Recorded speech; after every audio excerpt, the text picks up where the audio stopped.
Khawti wadad isbah alaikum, bonjour tout le monde, Azul Falaoun, salam alaikum, j'espère que vous passez un agréable 6 juillet 2022, j'espère que vous vous portez bien. Guillaume, je voulais attirer votre attention sur une image qui veut dire beaucoup de choses, qui peut-être cette image dévoile ce qui va se passer dans un avenir proche, dans le futur proche de notre pays en Algérie, à savoir ces 2 prochaines années.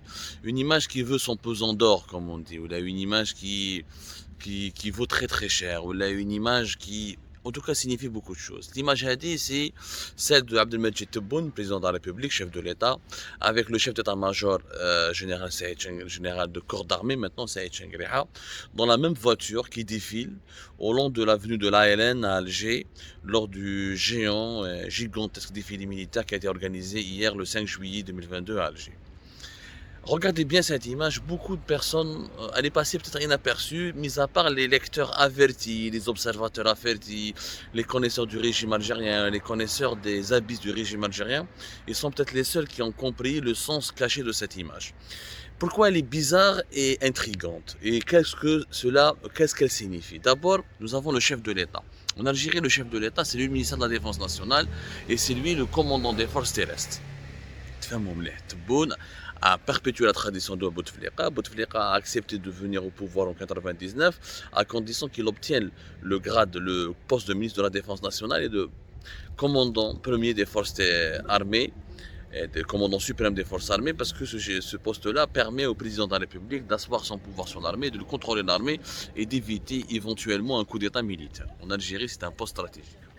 Je fais moi Tebboune a perpétué cette tradition, il a conservé ce titre-là depuis Bouteflika.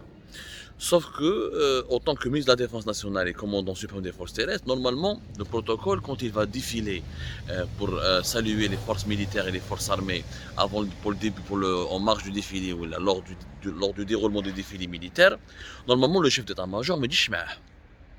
Il dit Shma, parce que le chef d'état-major, c'est son second. C'est son second, c'est l'un des collaborateurs. Il est chef d'état-major, mais il n'est pas aussi puissant que le ministre de la Défense nationale et commandant suprême des forces armées, qui est le titre officiel de Abdelmajid Tebboune, du président de la République, du président algérien. Le chef d'état-major, mais dit, c'est un collaborateur, c'est son second. Normalement, la voiture est indique, ou président de la République, il défile, il salue les forces militaires, etc., en tant que premier chef de l'État, etc., ou il connaît un président étranger, un chef d'État étranger. Il y a un chef d'État étranger qui a le même rang que chef d'État, le même rang que lui, et qui est un invité d'honneur de l'Algérie, où il défile. Le 5 juillet, il n'y avait pas beaucoup de chefs d'État étrangers. Les chefs d'État étrangers avaient Sassou Nguesso del Congo, il y avait le Tunisien Kais Saïd. Le Khanen, ils n'ont pas le rang de chef d'État. Même la présidente de l'Éthiopie, en Éthiopie, c'est une république fédérale. Celui qui a le plus de pouvoir, c'est le premier ministre. Ce n'est pas le président, la présidente de la République. Donc, comme lui, il ne pouvait pas prendre deux chefs d'État avec lui, qui est Sassou Nguesso ou Kais Saïd, donc il n'y a pas un chef d'État ils sont des invités, mais il n'y a pas un invité d'honneur. Il n'y a pas un seul invité d'honneur qui serait venu. Donc Oujda Abdelmajid Tebboune, il pouvait pas défiler, il aurait pu défiler tout seul. Il aurait pu monter dans la voiture présidentielle, saluer les forces armées et les forces militaires en tant que chef de l'État, ou là en tant que commandant des forces, premier commandant des forces militaires, commandant suprême des forces armées. Oui, comme l'idée la traversée était à bord de la voiture présidentielle, voilà, toit ouvrant, lui il salue le peuple, il salue la force militaire, il rejoint la tribune d'honneur pour rejoindre ses invités étrangers, il assiste au défilé militaire. Ça ne s'est pas passé comme ça, et Saïd Chengriha a fait durant la même traversée en compagnie de Abdelmajid Tebboune. Ce qui, encore une fois, c'est une violation des règles du protocole. C'est une extravagance. C'est quelque chose d'inédit. C'est, comment dirais-je, le mot le plus approprié parce que nous parlons d'un sujet sensible. Ce n'était pas convenable. Voilà. Parce que le chef d'état-major n'a pas le rang de chef d'État. Il est au service du chef de l'État. Il est au service du commandant des forces suprêmes de l'armée. Il est son second. Le PDG d'une entreprise, il démarre le directeur général adjoint. Normalement, c'est lui qui préside la réunion. On peut pas, le PDG d'une entreprise et le directeur général adjoint ne peuvent pas partager la même chaise ou partager le même coin dans la même table. Et toujours, c'est lui qui préside la réunion. C'est exactement à un niveau au niveau de l'État. Au niveau de l'État, c'est le président de la République, le chef de l'État qui a le premier rang, qui a la primauté du pouvoir et qui aurait dû défiler tout seul dans la voiture présidentielle pour saluer les forces militaires. Après, le chef d'état-major, il aurait pu l'attendre dans un coin, le saluer particulièrement, il va rejoindre la tribune d'honneur.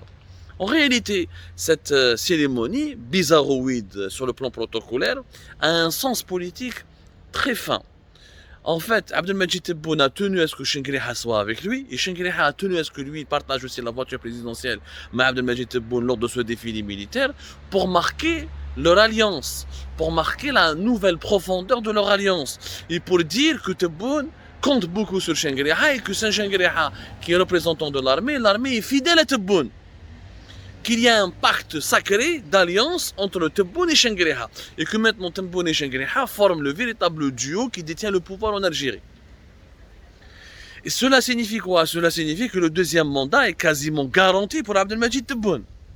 Si Chenguereha est resté au pouvoir, il a été promu le 4 juillet 2022 général de corps d'armée, donc il devient le deuxième officier le plus mieux gradé, le plus haut gradé de l'armée avec le vieux général Ben Ali, commandant de la garde républicaine.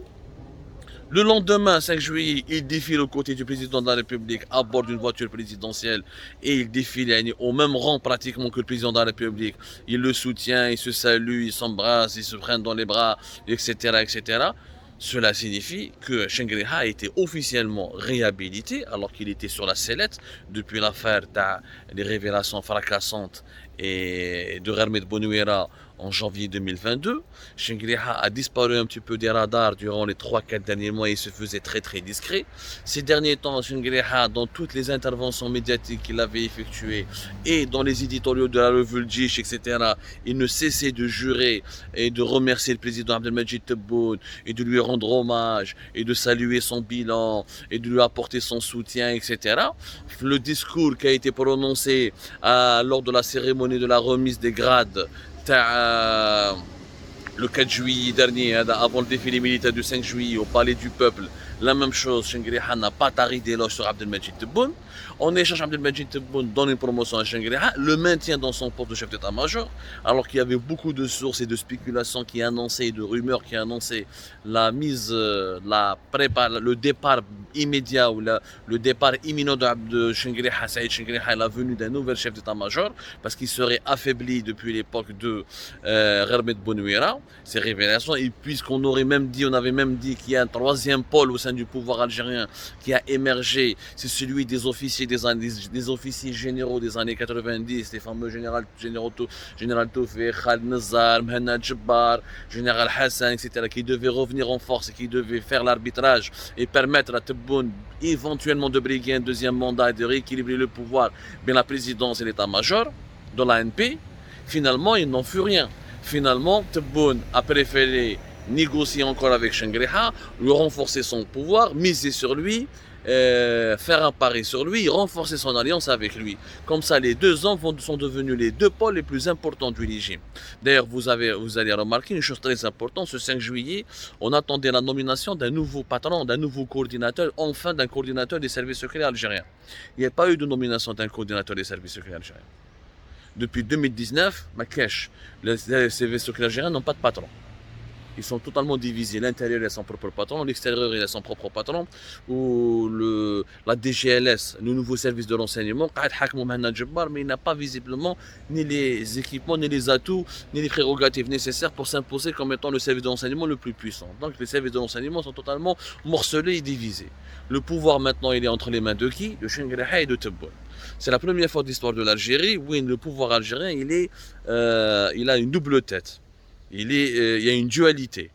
État-major ANP, état-major de l'ANP, président de la République. Alors qu'auparavant, le régime algérien, depuis en tout cas la fin de la décennie noire, ça a toujours été par les présidents Saad El Mouradia, les services secrets à travers l'ex-DRS et l'état-major de l'ANP. Je rappelle que même Bouteflika n'a jamais organisé un défilé où Gaïd Saleh était معاه طوموبيل en même temps. ما دارهاش Bouteflika. Et pourtant, Gaïd Saleh et Bouteflika étaient de très grands alliés. Les deux hommes ont fait, c'est eux qui ont démantelé avec le clan de Général Taufer, avec la réforme et la restructuration du DRS menée de 2013, 2014 à 2015. C'est Gaye Salah qui a permis à Bouteflika de mener de réussir le quatrième mandat sans grande difficulté, malgré le refus et le refus et le veto du DRS du Général Taufer. ما دارهاش بوتفليقة ما دارهاش parce que Bouteflika n'avait pas besoin, elle avait besoin d'une alliance avec Gaye Salah, mais il n'avait pas besoin d'élever Gaye Salah au même rang que lui, ou de le mettre sur le même pied d'égalité que lui, pour rester au pouvoir. Bouteflika, à partir de 2017, il est devenu gravement malade, il a disparu de la scène politique. C'est là où Gaye Salah on a profité, avec la fête de la cocaïne de l'été 2018, pour s'approprier le pouvoir. Et là, ensuite, il a surfé sur le Hirak, pour ensuite renverser le frère de Bouteflika, Saïd Bouteflika, et les oligarques qui démanteler le clan présidentiel. Mais avant, Gaye Salah ما كانش يقدر يهضر مع بوتفليقة. Donc Tebboune Henaya, il a fait cette alliance avec, il a renforcé le pouvoir de Shengriha, il a mis Shengriha en confiance, il a gagné, il a mis Shengriha dans sa poche, parce il croit savoir, en tout cas il a fait un pari, c'est que grâce à Shengriha, il pourra faire le deuxième mandat présidentiel à partir de fin 2024 sans aucune difficulté. Et cette image-là, donc elle veut dire beaucoup de choses. C'est pour ça que comme elle n'est pas fortuite, elle n'est pas innocente, c'est un message à tous les autres membres du régime algérien. Tebboune a clairement affirmé qu'il tient à Shengriha, que Shengriha restera encore au pouvoir, que lui et Shengriha vont se partager le pouvoir. L'un s'occupera de l'armée et l'autre s'occupera de la vie économique, de la vie politique du pays, et que les deux vont mener le pays jusqu'à 2024 et eux-mêmes qui vont décider de ce qui va se passer après 2024. C'est-à-dire que les autres composants du régime algérien, comme les officiers et les généraux des années 90, leur pouvoir a été amoindri, leur retour en force n'est plus d'actualité, et leur conquête du pouvoir a été bloquée. Et les deux clans qui sont puissants et qui vont décider prochainement de la suite des événements en Algérie, c'est l'entourage de Abdelmajid Tebboune et son entourage, Saïd Shengriha et son entourage. Cela ne signifie pas que c'est un acquis. Cela ne signifie pas qu'il n'y aura pas des événements ou là des rebondissements majeurs ou là des bouleversements dans un avenir proche. Il peut se passer des événements ou des choses qui vont modifier les rapports de force et qui vont peut-être créer de la zizanie au sein de ce duo. On verra ce qui va se passer. L'année 2022 n'est pas encore terminée. Il reste encore 2 ans avant les élections présidentielles de 2024. Mais je crains que l'Algérie va vivre une crise de succession difficile en 2024 et que si Abdelmajid Tebboune veut entamer un deuxième mandat en l'absence d'un bilan économique et social qui lui est favorable, il aura vraiment grandement besoin d'un soutien de l'état-major de l'AMP. Est-ce que Shengriha va contrôler les troupes et va lui permettre de passer, est-ce que ce deuxième mandat va passer comme une lettre à la poste? On verra cela. Le suspense est encore à son comble. Le débat se poursuit sur les différentes plateformes d'Algérie Part. Moi, je vous donne rendez-vous dans les heures à venir pour notre émission.